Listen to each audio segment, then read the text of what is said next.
12월 두 번째 거래일 이제 장이 끝났습니다. 라스트 성공 전략 2부도 문을 활짝 열겠는데요. 결국 코스피가 1950선을 터치를 하면서 마감을 시키는군요. 장 막판 힘을 더 낸 것이 역시 외국인들의 힘이었다, 이렇게 볼 수 있겠습니다. 3천억 이상 샀던 외국인이 결국 4천억가량 현물을 사주는 것으로 마무리가 됐는데요. 일본 증시 그리고 아직까지 진행 중인 중국 증시는 우리보다 상승폭 자체는 더 큰 상황이다라고 할 수 있겠습니다. 외국인이 4천억 정도 사준 가운데 3천억 이상을 대형주에만 집중시켰기 때문에 또 삼성전자 한 종목이 4% 이상 올랐기 때문에 상승하는 종목 수가 하락하는 종목 수에 비해 한 500개 정도로 2배 정도나 많이 있지만 체감은 오늘 크게 오르지 않았다고 느끼는 분들도 많이 계실 것 같습니다. 오늘장 하루 동안 1950을 어떻게 만들어 왔었는지 자세한 스토리를 한번 들어보도록 하죠. 시황센터 먼저 다녀오겠습니다. 네, 시황센터입니다. 12월 2일 목요일장이 마감했습니다. 앞서 뉴욕 증시가 경제지표 호전에 힘입어서 3대 지수가 모두 2% 넘게 급등했는데요. 우리 국내 증시도 외국인들이 돌아온 가운데 상승을 주도했습니다. 코스피 마감지수부터 살펴보겠습니다. 오늘 코스피는 20포인트 급등하면서 1950포인트에 마감했습니다. 오늘 출발은 갭상승 출발하면서 1943포인트에 출발했는데요. 모처럼 모든 주요 이평선 위에서 가볍게 움직였습니다. 오늘 코스피는 1940포인트와 1950포인트 사이에서 가벼운 움직임을 보여줬는데요. 수급으로 그 내용 다시 한번 살펴보겠습니다. 외국인 쪽에서 강하게 매수해주는 모습이었습니다. 오늘자 외국인 쪽에서 3,900억 원 정도 사주는 모습이었고요. 한시 구간에 다시 매도 전환한 기관 쪽에서는 400억 원 정도 파는 모습이었습니다. 강세장 쪽에서 차익 실현에 나선 개인 쪽에서는 2,500억 원 정도 매도 우위가 나타났습니다. 이어서 코스닥 살펴보겠습니다. 코스닥 나흘 연속 오르고 있습니다. 오늘 장에서는 3.4포인트 오른 505포인트에 마감했는데요. 오늘 출발은 507포인트 상승으로 출발했습니다. 역시나 가벼운 움직임을 보여줬는데요. 오늘 장에서 코스닥은 505포인트와 508포인트 사이에서 좁은 보폭을 유지했지만 이제는 20일 이동평균선 회복만을 남겨둔 상황입니다. 수급 내용 살펴보겠습니다. 역시나 외국인 쪽에서 이끌어주는 모습이었습니다. 외국인 쪽에서 250억 원 정도 사주는 모습이었고요. 개인 쪽에서는 장중에 매도와 매수를 오가다가 6억 원 정도 매수 우위가 나타났습니다. 기관 쪽에서는 240억 원 정도 파는 모습이었습니다. 이어서 외환시장 살펴보겠습니다. 원달러 환율은 이틀 연속으로 내렸는데요. 2원 25전 내리면서 1149원 15전에 마무리가 되는 모습이었습니다. 유럽의 재정위기 우려가 완화되고 미국과 중국의 경제지표가 호전되면서 달러가 약세를 보이면서 원달러 환율은 하락 압력을 받으면서 출발했습니다. 장중에는 지정학적 리스크가 재부각되는 가운데 1150원대 초반으로 상승하기도 했는데요. 하지만 원달러 환율 이틀 연속 내리면서 오늘 1140원대 후반에서 마무리가 되는 모습이었습니다. 이어서 유가증권 시장 시총 상위 종목들의 움직임도 살펴보겠습니다. 오늘 삼성전자가 강한 모습을 보여줬습니다. 6거래일 만에 반등했는데요. 4.7% 오르면서 85만 원대까지 올라섰습니다. 외국계 창구 동안 매수 주문이 강하게 들어왔습니다. 포스코도 1.8% 오르는 반면 현대차와 현대모비스는 약세로 돌아서서 마감이 됐고요. 현대중공업이 오늘 1% 올랐습니다. 하지만 LG화학은 40만 원대 회복을 눈앞에 두고 오늘 다시 한번 반락하는 보합권에서 마무리가 됐습니다. 이어서 신한지주 KB금융이 강보합권 1%대로 상승했습니다. 기아차는 사상 처음으로 판매 실적이 11월 판매 실적이 20만 대를 돌파했다는 소식에 나흘 연속으로 상승 흐름을 보여주고 있고요. SK에너지도 상승 랠리를 이어가면서 강보합권에서 마감이 됐습니다. 이어서 코스닥 살펴보겠습니다. 셀트리온이 지주회사 체제 전환이 긍정적으로 작용하면서 52주 신고가를 다시 썼습니다. 2.7% 올랐고요. 서울반도체와 포스코 ICT도 2% 강보합권에서 마무리가 됐습니다. OCI 머티리얼즈가 1.7% 올랐습니다. 메가스터디가 1% 올랐습니다. SFA는 삼성전자의 LCD 장비를 납품하고 있는데요. 삼성전자의 중국 LCD 공장이 내년 초에 착공될 것이라는 소식에 오늘 3% 급등했습니다. 네, 이어서 특징 테마주 살펴보겠습니다. 오늘 상승장을 주도했던 건 IT주들이었는데요. 모처럼 외국인 쪽에서 시동을 걸어주는 모습이었습니다.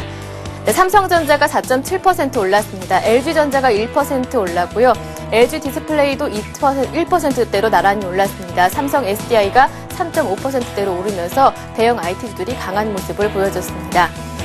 네, 이어서 증권주 살펴보겠습니다. 강세장의 힘을 받고 동반해서 올랐는데요. 대우증권이 1.9% 올랐습니다. 삼성증권이 2%대로 올랐고요. 나머지 종목들도 강보합권에서 5% 급등하면서 증권주가 강한 모습을 보여줬습니다. 네, 이어서 건설주 살펴보겠습니다. 사흘 연속으로 랠리를 보여주고 있는데요. 기관 쪽에서 러브콜을 보내고 있습니다. 현대건설이 4.5% 올랐습니다. 삼성물산 마찬가지로 강보합권에서 마감이 됐고요. GS건설과 대림산업은 오늘장 52주 신고가를 다시 쓴 종목들입니다. 이렇게 건설주가 강한 모습을 보였고요. 이어서 현대그룹도 살펴보겠습니다. 현대건설 MOU와 관련해서 해지 가능성이 점차 부각되면서 현대그룹주들의 주가는 올랐습니다. 현대건설이 4.5% 올랐고요. 현대상선이 8%대로 급등했습니다. 현대증권도 1%대로 오르면서 현대그룹주가 강한 모습을 보여줬습니다. 네, 마지막으로 헬스케어도 살펴보겠습니다. SK그룹에서 계열사인 유비케어를 통해서 헬스케어 사업을 확장한다는 소식에 시장 확대가 기대감이 반영되면서 헬스케어 관련주들이 올랐습니다. 유비케어가 6% 급등했고요. 나머지 종목들도 1%대에서 8%대로 급등하면서 헬스케어 관련주들이 강한 모습을 보여줬습니다. 네, 이렇게 시장 흐름 한번 살펴봤습니다. 12월 2일 목요일장 다시 돌아온 외국인들은요. 전기전자와 운송장비 업종들을 집중적으로 매수하는 모습이었습니다. 지금까지 마감 시황이었습니다. 네, 이제는 전문가는 오늘장을 어떻게 봤는지 또 내일장 준비하는 그런 시간 갖도록 하겠습니다. 대신증권 컨설팅랩의 최진 책임연구위원 전화 연결돼 있습니다. 안녕하십니까? 예, 안녕하십니까? 네, 코스피 1950을 찍은 날인데 오늘 외국인들이 현물을 많이 사준 것이 가장 큰 힘이 되지 않았나 싶으네요. 예, 맞습니다. 일단은 오늘 유가증권 시장은 간밤에 유럽과 미국 증시가 유럽 재정위기의 해소 기대감으로 상승세를 보인 점이 가장 큰 힘이 됐다고 볼 수 있을 것 같고요. 일단 전일 나타났었던 유럽 중앙은행 총재의 국채 매입 확대 발언이 결국 그 유럽 재정 위기에 대한 구체적인 재정 위기 해소 방안이 제시될 거로 되시라는 기대감으로 좀 상승을 보였었는데요. 이에 또한 중국 등 미국 경제 지표 그리고 제조업 지표가 호전세를 보인 점이 아마 투자 심리에 크게 영향을 미친 것으로 판단이 되고 있습니다. 이에 따라서 코스피 지수 같은 경우는 상승세로 출발을 보였지만은 해외 증시에 비해서는 다소 상승폭은 좀 제한되는 모습이었었는데요. 일단 전일 같은 코스피가 상승을 보였다는 점, 그리고 기술적으로 1950선에서 부담감을 약간 느끼면서 1950선의 안착은 아마 내일 정도에는 테스트를 할 것으로 판단이 되고 있습니다. 그리고 말씀하셨던 외국인 귀환 관련돼서는 일단은 미국의 경제지표 소식들이 일단 최근 긍정적으로 나오는 부분이 상당히 큰 것 같은데요. 하지만은 아직까지 안도 랠리의 유럽 재정위기에 대한 안도감에 따른 랠리이기 때문에 좀 더 지켜보셔야 될 것으로 판단이 되고 있습니다. 예. 자, 일단 오늘장의 큰 힘은 역시 외국인이었고, 외국인들을 왜 이렇게 현물을 많이 사게 했는가? 그 뒤에는 역시 미국의 좋아진 경제 지표가 있었는데요. 오늘 밤에 미국 쪽에서 또 좋은 지표가 날아든다면 아마 내일 또 추가적으로 상승 기대해봐도 좋지 않을까 싶습니다. 해외 변수 체크해 볼 것들 어떤 것들이 있는지요? 예, 일단은 전일 미국을 비롯해서 유럽 증시의 상승 동력이었던 유럽 재정 위기에 대한 완화 기대감이 현실화될 수 있는가를 먼저 체크해 보셔야 될 것 같은데요. 오늘 밤에는 유럽 중앙은행의 통화정책 결정 회의가 열리게 됩니다. 그리고 여기에 관련돼서 장클로드 트리셰 총재도 기자회견을 갖출 것으로 예상이 되고 있는데요. 일단 현재 예상이 되고 있는 것은 전일 발표했듯이 국채 매입 확대에 관련해서 아마 중점이 될 것으로 전망이 되고 있습니다. 유럽 중앙은행의 그 국채 매입은 지난 5월 중에 가동을 했었는데요. 5월 이후에 대규모 매입에 나서 왔었지만 최근에 와서는 규모가 많이 감소하면서 국채 매입 속도에 대한 속도 조절에 관련된 내용이 중점이 될 것으로 판단이 되고 있습니다. 다만 구제금융기금 확대 논의에 관련돼서는 단시일 내는 좀 더 힘들 것으로 보여지고 있는데요. 전일 미국이 부인을 하긴 했었지만은 IMF 재원에 대해서 추가 확대에 관련돼서는 좀 더 문제가 있을 것 같고요. 그다음에 유럽 국가들의 각출 문제 역시도 현실적으로 난제가 쌓여 있는 상황이기 때문에 단기간 내에 국채 매입 확대 부분은 좀 더 시간이 소요될 것으로 판단이 되고 있습니다. 미국 쪽 경제 지표 관련돼서는 미국의 주간 실업 수당 청구 건수가 발표되는데요. 지난주 같은 경우에서는 일단 40만 7천 건까지 감소하면서 서프라이즈한 기록을 했었는데요. 이번 주에는 이보다는 좀 높은 42만 5천 건 수준으로 좀 예상이 되고 있습니다. 하지만 전일 ADP사의 민간 고용 폭이 큰 폭으로 상승을 했었기 때문에 고용 회복에 대한 기대감은 역시 미국 증시를 버틸 수 있는 역할을 할 것으로 판단이 됩니다. 네, 미국뿐만 아니라 유럽 쪽 얘기도 잘 살펴야 될 것 같습니다.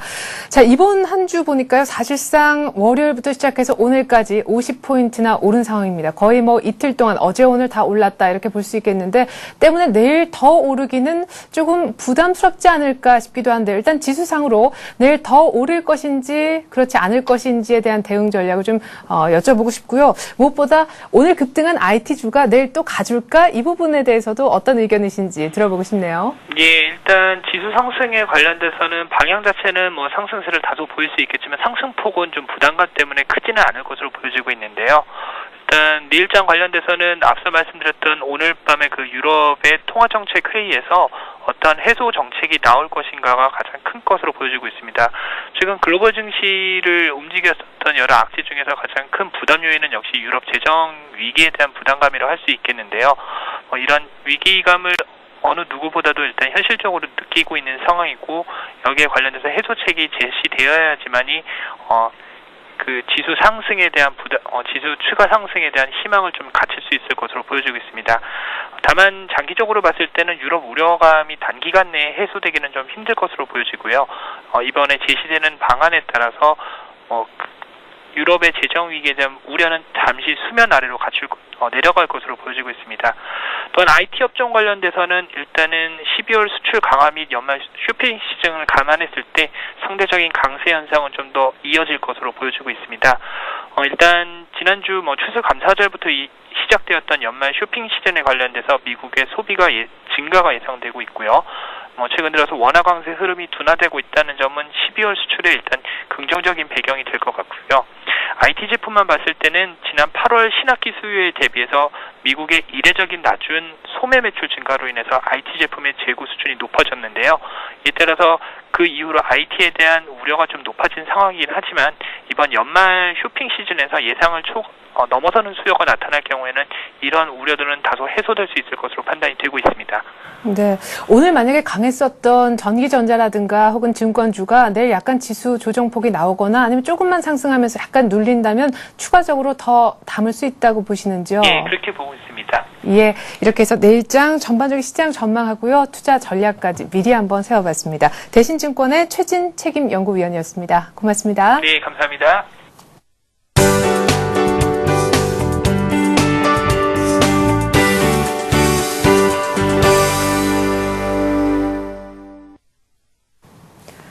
이 시각 주요 뉴스입니다. 대우증권이 내년 한국 코스피 지수가 2,400포인트까지 상승할 수 있을 것으로 전망했습니다.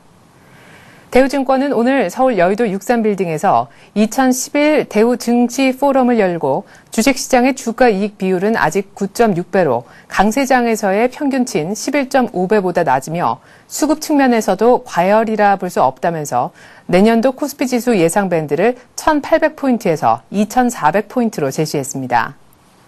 대우증권은 또 내년에도 외국인 매수세가 이어지고 국내 자금도 주식시장으로 추가 유입될 것으로 보고 있다면서 전반적으로 우호적인 환경이 조성될 것이라고 예상했습니다.